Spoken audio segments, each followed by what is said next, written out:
নমস্কাৰ।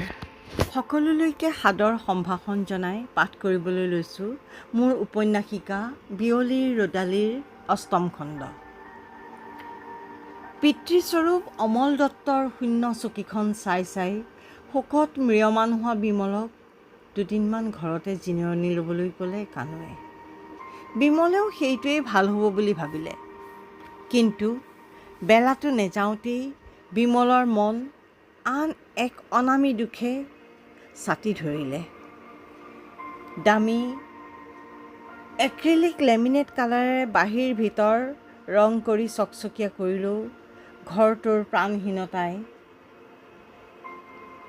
বিমলৰ অন্তৰখন খুচি কাটি ৰক্তাক্ত কৰি তুলিলে। বিমলে সাধু কৈ কৈ খুৱাই নিদিলে ভাত নোখোৱা বুলিয়ে তাৰ লগত একাপ চাহ খাবলৈও ইচ্ছা নকৰে। অনবৰতে তাৰ ডিঙিত ওলমি থকা ছোৱালীজনীক 5 মিনিটৰ বাবেও লগ নাপায়। কি যে হৈ গ'ল! জোৰজুৰীয়া বালিমুঠিৰ দৰে আঙুলিৰ ফাকেৰে সৰকি গ'ল সম্পৰ্কবোৰ। বিমলে অসীমলৈ ফোন কৰিলে। ফোনটো ধৰিয়েই কিয় ফোন কৰিছে বুলি সুধিলে। মাতত এনে লাগিল সি যেন বিৰক্ত হৈছে। এবাৰো নুসুধিলে, দাদা ভালনে তোমাৰ? হতভম্ব বিমলৰ অন্তৰখন অসহনীয় যন্ত্ৰণাত ছটফটাই উঠিল। অসীম আগৰ পৰাই আত্মকেন্দ্ৰিক। তথাপিও 6 মাহমানৰ আগলৈকে মাহৰ 1-2 তাৰিখ মানে সি অফিচলৈ ফোন কৰিছিল। অৱশ্যে মিছ কল। আৰু কিছু সময় যদি ফোন কৰে তেতিয়া কানুৱে গম পায় কিছু এক্সট্ৰা পইচাৰ প্ৰয়োজন হৈছে। কিন্তু কোনো দিনেই নুসুধে খুৰা কেনে আছা বুলি। বিমলকতো নিবিচাৰেই। এই ছন্দপতনৰ আঁৰত কি আছে কানুৱে বুজিব নোৱাৰে। এতিয়া প্ৰিমিয়ামৰ দৰে ৰিমাইণ্ডাৰহে দিয়ে। সম্পৰ্কৰ আঁহডাল ফাটি চিটি যোৱা চাই কানুৰ বিনীতা বৌলৈ বৰকৈ মনত পৰে। অসীমে এটা মাল্টিনেশ্যনেল কোম্পানীত চাকৰি পালে। খবৰটো পাই বিমল আনন্দিত হ'ল আৰু দৌৰি গৈ ফোন কৰিলে তালৈ। হেল্ল' অসীম, খবৰটো পাই বৰ ভাল লাগিল। সিফালৰ পৰা অসীমে যান্ত্ৰিকভাৱে ক'লে, অঁ পিছে মোৰ ভাগৰ পইচাটো বন্ধ কৰিব নোৱাৰা? বিমলে উৎসাহেৰেই ক'লে, হ'ব হ'ব ভাইটি, নকৰোঁ। জইন কৰাৰ আগতে ঘৰলৈ এবাৰ আহি যাবা। একে যান্ত্ৰিকতাৰে সি উত্তৰ দিলে, নাই নাই মোৰ সময় নাই। বিমলে কিবা এটা ক'ব খুজিছিল। অসীমে ফোনটো কাটি দিলে।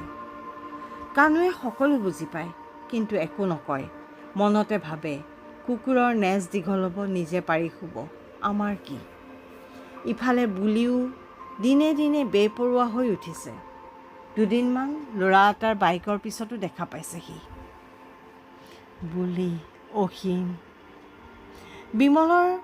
বিমল চৌধুৰীৰ মাতটো গেঙনিৰ দৰে ওলাল। কিমান দিন হ'ল সিহঁতক নেদেখা, সিহঁতৰ মাত নুশুনা। এটাৰো বাৰু মনত নপৰেনে সিহঁতৰ দাদাকলৈ? মন নাযায়নে এবাৰ চাবলৈ তেওঁ কেনেকৈ আছে?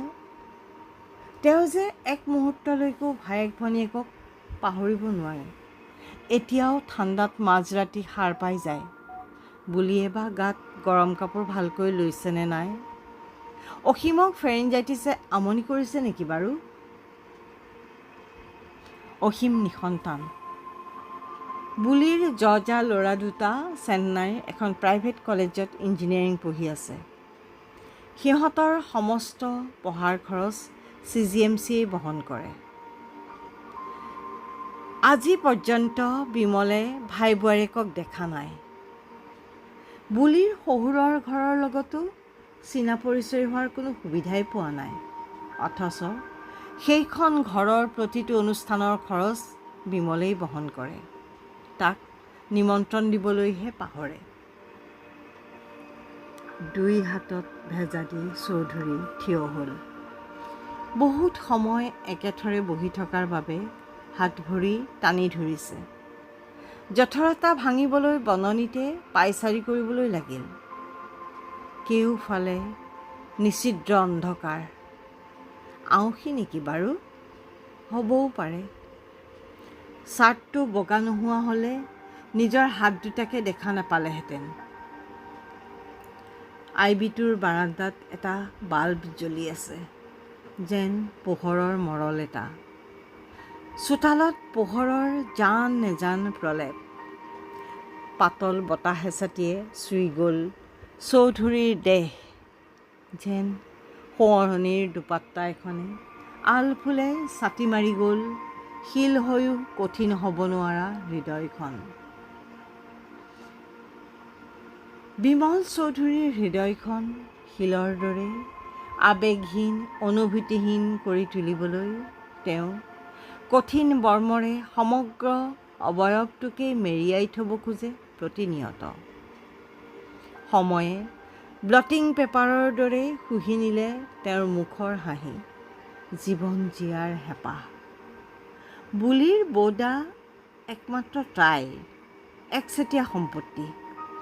কাৰো লগতে ভাগ বতৰা কৰিব নোৱাৰে বিমলৰ মৰমবোৰ। প্ৰতিটো কথাতেই বৌদা।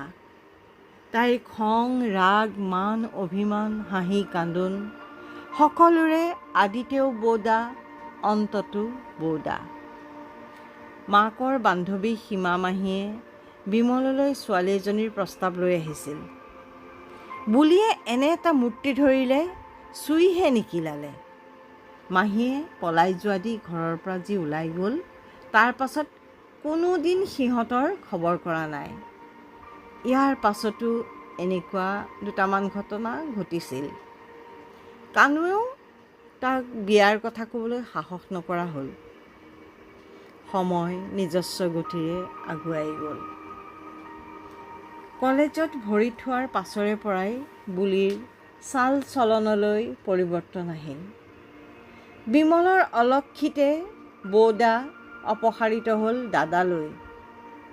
লগে লগে স্তিমিত হ'ল বৌদালৈ হেঁপাহ আৰু একচেটিয়া মৰম। কানু খুৰাই বুলিৰ লগত ল'ৰা এজনক ঘূৰি ফুৰাৰ কথা কওঁতে বিমলে বিশ্বাস কৰা নাছিল। তেনেকুৱা কিবা এটা হ'লে তাই চিধাই বৌদাক জনালেহেঁতেন। কিন্তু বিমলৰ এই বিশ্বাসক কুঠাৰাঘাত কৰি এদিন বুলিয়ে ৰাহুলক বিমলৰ ওচৰলৈ লৈ আনিলে। বিমলে ক'ব খুজিছিল, প্ৰথমে পঢ়া শুনা শেষ কৰি লোৱা। কিন্তু মুখ মেলাৰ আগতেই তাই প্ৰায় চিঞৰাৰ দৰেই ক'লে, বছ দাদা, লেকচাৰ নিদিবা। বিমল থতমত খাই গ'ল। নিজৰ কপালখনকে বিশ্বাস কৰিবলৈ টান পালে। মুখৰ মাত হেৰাই গ'ল। তাই আকৌ একেটা সুৰতেই চিঞৰি ক'লে, শুনা, তুমি মোৰ কাৰণে একো কৰিব নালাগে। যি কৰিব ৰাহুলৰ ঘৰৰ মানুহেই কৰিব। তুমি মাত্ৰ বিয়াৰ খৰচ 20 লাখ টকা মোৰ একাউণ্টত কালিলৈকে ভৰাই দিবা। এইবাৰ বিমল যেন আকাশৰ পৰা ঠেকেচা খাই পৰিল। কি কয় তাই? কোনে শিকাইছে তাইক এইবোৰ কথা? কোনে বুজাব তাইক? সি বৰ অসহায় হৈ পৰিল। দুয়োখন কাণে যেন জুইহে বৰষিছে। তাই চিঞৰিয়েই ক'লে, শুনা দাদা, মোক বুজাবলৈ চেষ্টা নকৰিবা। তোমাৰ চলাহী কথাত মই আৰু ভুল নাযাওঁ। ৰাহুললৈ চাই ক'লে তাই, ব'লা ৰাহুল। ককায়েকক আকৌ এবাৰ ক'লে, কালিলৈ 4 বজাৰ ভিতৰত মই টকাখিনি পাব লাগিব, কৈ থলোঁ। মনত ৰাখিবা, 20 লাখ টকা। ৰাহুলৰ হাতত ধৰি দপদপাই ওলাই গ'ল বুলি। লগে লগে বিমল নামৰ সত্তাটোকো হত্যা কৰি থৈ গ'ল। সেই মৃতাত্মাৰ পৰাই জন্ম ল'লে আজিৰ বিমল চৌধুৰী, এক ৰুক্ষ ব্যক্তি, সকলোৰে বাবে সন্ত্ৰাস, কাঠচিতীয়া, দয়া মৰম নথকা বিমল চৌধুৰী।